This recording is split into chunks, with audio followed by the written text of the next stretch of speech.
Okay, hey guys, what's up? It's Jay from HRJR Crew here, and today I'm doing a little commentary where Richard goes 105.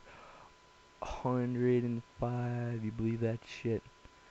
So yeah, he went 105 this gameplay, and he, yeah, today I'm just gonna do a little, video to get you guys to know me a little bit better. So I'm gonna start this where I would start any other story at the beginning.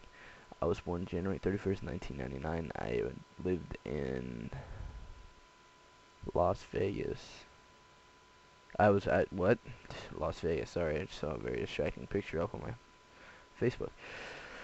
I was born in Boston, Massachusetts. I lived there for about 5 years of my life, and life was good. I was 5 years old. There was nothing going on. If there was, I never knew about it because I was 5 years old. So life was good for my first 5 years of my life. Then I moved to Las Vegas. Now I lived in Las Vegas for about 6 years of my life. So I moved out of there when I was around 11. Las Vegas was alright. I mean, it was okay for a couple months, then it just getting worse and worse and worse and worse. Um, I'd been there for about 3 to 4 months, and my grandfather had died from heart failure. He figured that we had just moved. We were short on money. No one had a job yet, so we were just trying to conserve money.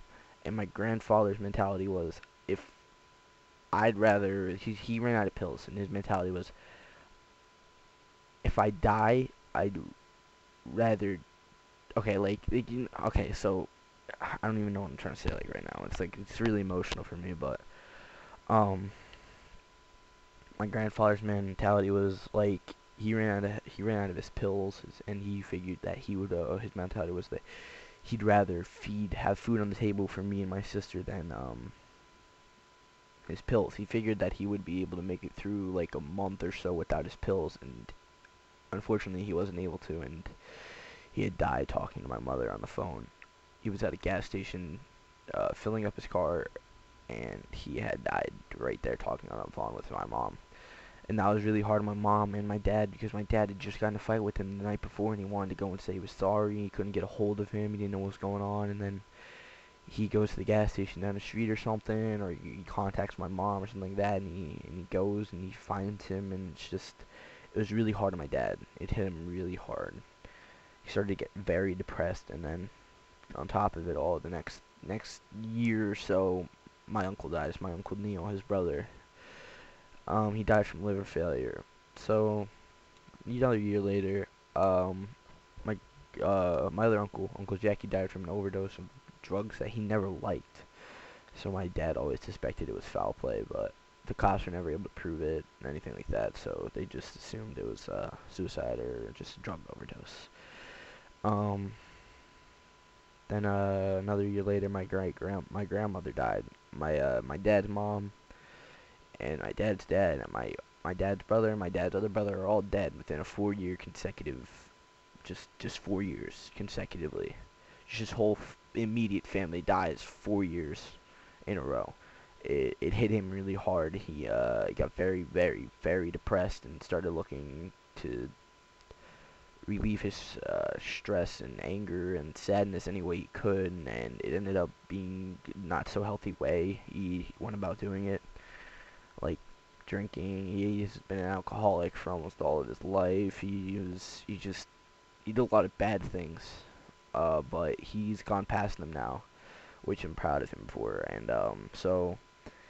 my grandmother died just because she gave up. She couldn't deal with the stress, the anger, the pain of just her whole family dying, except her dad. And my dad felt like a failure of a son, because my grandmother would have rather died than be the only one that was there for him. I don't know. It hit my dad really hard.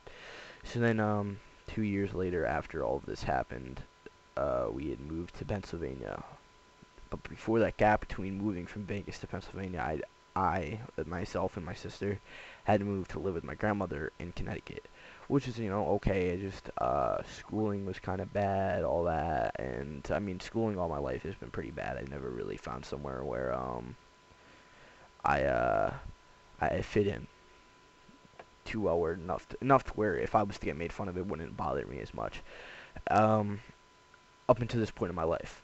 So then we moved to Yardley. I had the same mentality of just getting made fun of every day. I went to school and all that, and I never lashed out from it. I never hit anybody. I never got violent, and like that at least. So then I had to move to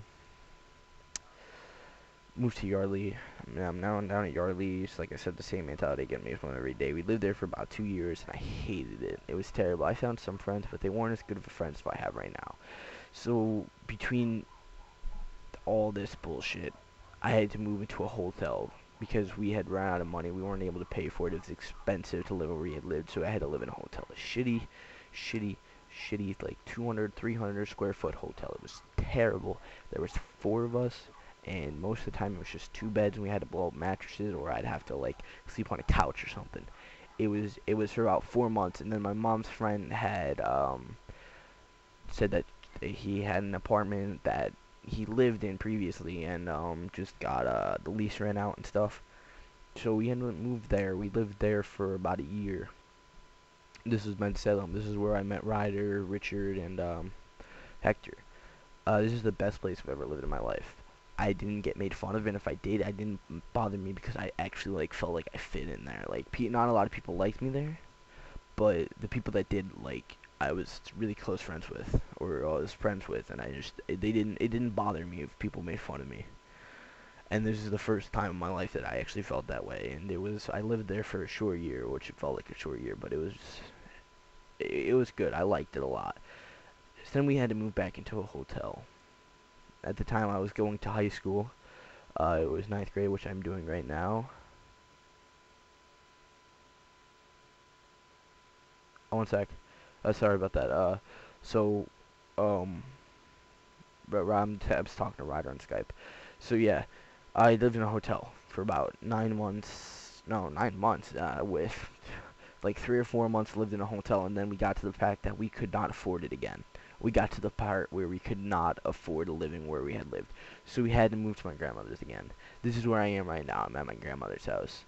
Now, at my grandmother's house, I didn't like it. I don't like it at all. I hate it here. I love my grandmother to death. It's just I can't stand living in a house. Well, I live in a basement right now, okay, with my dad. A small, dingy, cold or hot basement, depending on the day. I don't like it. And then people at school are assholes. I hate them. So I get in fights. I've gotten in 2 fights already. I've been here for about almost 3 or I wouldn't even say 4 months. I'd say like that's lowballing it. I've been here for probably about 5 or 6 months. And I've gotten in 2 fights. Right now I'm actually suspended because I got in a fight yesterday or the day before. So yeah. And my dad came here, and he just got sicker and sicker and sicker because my dad was an alcoholic for however many years, and his liver was failing him, and he needed a liver transplant. Just like that. Boom. Got sick right away. Leah needed a transplant. Don't know what happened. It just happened. And my dad's been having medical problems all of his life, pretty much. Like, he's got neuropathy, which is, it's something to do with diabetes, messing with your nerves in their feet. So he's got that, and then now he's got this liver failure, and so he had to get on the liver transplant list. He was on the liver transplant list for 1 day, and he got his liver. It's the luckiest thing that had ever happened to him. If he hadn't gotten that liver that day, probably he would have died if he hadn't gotten it. And he was given the option to take the liver or give it to someone else lower on the list, because he was number 1 on the list right away, because he was at that point where if he had waited, maybe it could have been like an hour, a day, 2 hours, 3 hours, anything. He could have died at any moment. So he got put up to the top of the list, and he got his liver right away, which is really, really, really good. So yeah, my dad's just been living down here with me, and yeah, so, I mean, I wouldn't say I have the worst life in the world, but it's not that good of a life. I mean, I got loving parents, which is great. I got a somewhat nice sister. I don't know. She can be a bitch sometimes, but then again, everybody could be an asshole. Everybody can be a bitch sometimes. Just, you gotta get them at the right time. So yeah, I mean, I live with my grandmother right now. I wouldn't mind it if it was a bigger house. Like I sound greedy as hell right now because there's people living on the streets, and I'm aware of this. It's just this is the worst it's ever gotten to me. Like the hotel wasn't a big deal to me because like I could most of the time no one was home. It was either my sister was sleeping watching the TV, my dad was out at work, and my mom was out sleeping because she came home from work because she worked graveyard. So I never really had to deal with anybody. And now when I'm here, I got to deal with family, I got to deal with people. I'm not a very big I'm a good people person. It's just with family, I don't know. It's just I'm not good with family, but I'm good with people. I'm nice. I'm a play kid and all that. And I don't know. I don't know. Life is just been hasn't been nice to me lately. But I mean, like I said, this could be such a worse situation. But it's just I'm the unlucky bunch. So Richard's getting his stuff going right now, and so yeah, thank you for watching. This is Jay signing out. Bye.